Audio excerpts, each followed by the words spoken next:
Salut les petits gars. Alors, est-ce que vous avez une idée de comment les hôpitaux trouvent leurs sources de financement?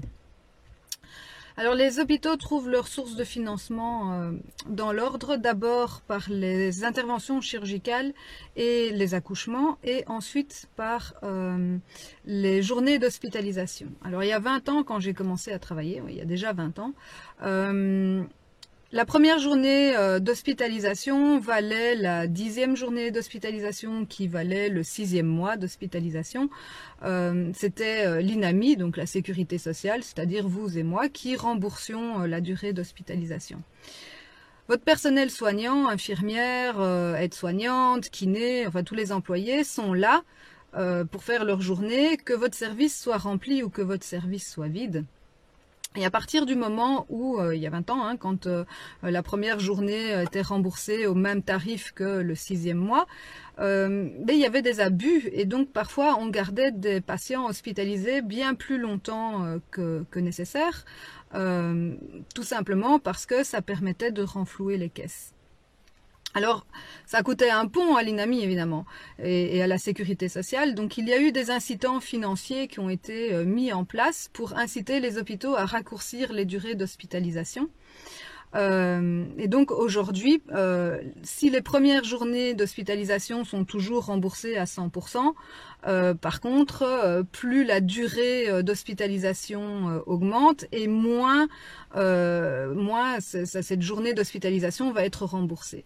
Donc les hôpitaux n'ont plus intérêt à vous garder très très longtemps. Alors pendant le premier confinement, quand il y avait le plan PU, les hôpitaux ont évidemment énormément perdu d'argent puisque plus d'interventions chirurgicales.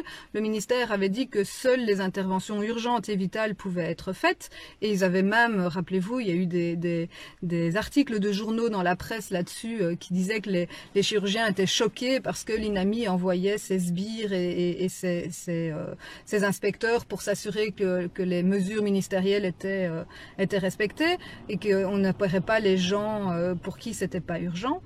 Et donc, du coup, en plus, quand le confinement a été levé, le plan PU a encore été maintenu pendant 2 semaines. Donc, c'est 2 semaines pendant lesquelles l'INAMI a fait énormément d'économies, mais sur le dos des hôpitaux qui ont continué à perdre de l'argent. Et donc, quand mes petits oiseaux qui sont sur le terrain, là, me répercutent que la durée d'hospitalisation aujourd'hui dans les unités Covid ne dépasse pas généralement les 72 heures, que la durée d'hospitalisation des cas Covid varie de 24 à 72 heures maximum, je me dis que le turnover est quand même maximal. Et alors, je suis pas en train de dire qu'il n'y a pas de malades, je suis pas en train de dire que le virus n'existe pas, je suis pas non plus en train de dire qu'il n'y a pas des gens qui, malheureusement pour eux, font des séquelles après avoir fait un Covid. Je dis simplement que ce sont des données qui sont importantes à connaître et à garder à l'esprit, ainsi que tous les chiffres d'hospitalisation totale, de nouvelles admissions et de patients aux soins intensifs, et de connaître le turnover. Ce sont des données qui sont hyper importantes à garder à l'esprit quand on écoute la presse, parce que ça permet de mettre en perspective tout ce qu'on nous raconte. Donc voilà, j'avais envie de vous partager la façon dont les hôpitaux se font de l'argent, et je trouve ça super intéressant de savoir que les gens ne restent pas hospitalisés bien longtemps. Voilà, je vous embrasse et je vous souhaite une bonne journée. À bientôt. Bon maintenant que t'es là, abonne-toi. L'idée c'est que tu loupes rien. Donc clique sur abonner et aussi sur cette cloche à la con pour qu'elle t'avertisse. Bon, je te laisse, je vais dans mon grenier. Et je te dis à bientôt mon ami.